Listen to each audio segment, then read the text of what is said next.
Eto mga paps, kukuwento ko lang naranasan ko tungkol sa ating customer. Dumiretso na ko sa pickup location para kunin ang item.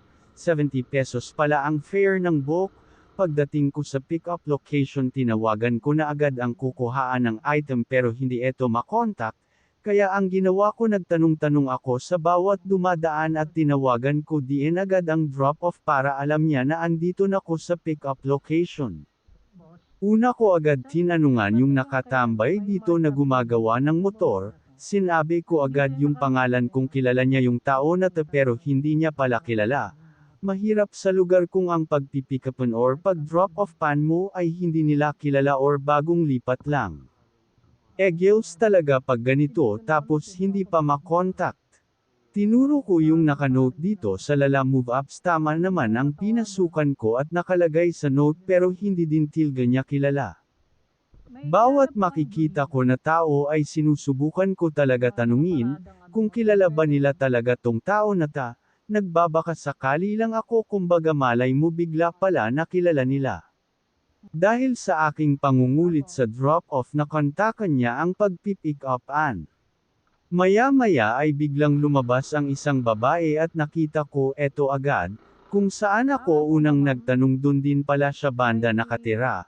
Mismong kapitbahay ng lalaki ay hindi niya kilala yung babae, siguro dahil nga sa bagong lipat lang kaya walang alam ang lalaki sa kapitbahay niya.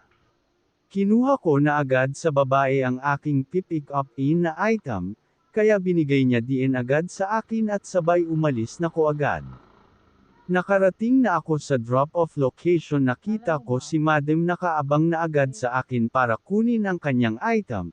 All goods naman dahil hindi na ko tumawag pa sa kanya para pumunta siya sa all goods naman ang binigay sa akin ni Madam dahil 150 pesos ang binayad niya sa akin, dinobol niya ang fare kaya okay na din ang pag-aantay ko sa pickup. Dapat sa mga customer ganyan, dapat lahat ang ginagawa para hindi umiinit ang ulo ng rider. Bayad dapat ang waiting time at bigyan ng konsiderasyon ang mga rider para maganda ang takbo ng lahat. Dito na nagtatapos ang aking kwento, sana ay i-share nyo po ang aking video para mas madaming customer ang makanood para aware din sila na dapat ganun ang gawin. Pa-like and follow naman mga paps ang aking page para matulungan nyo umangat ang aking page. Salamat mga paps at ingat lagi sa daan, yun lang polem mga ka-rider, sa susunod na pagkikita polem.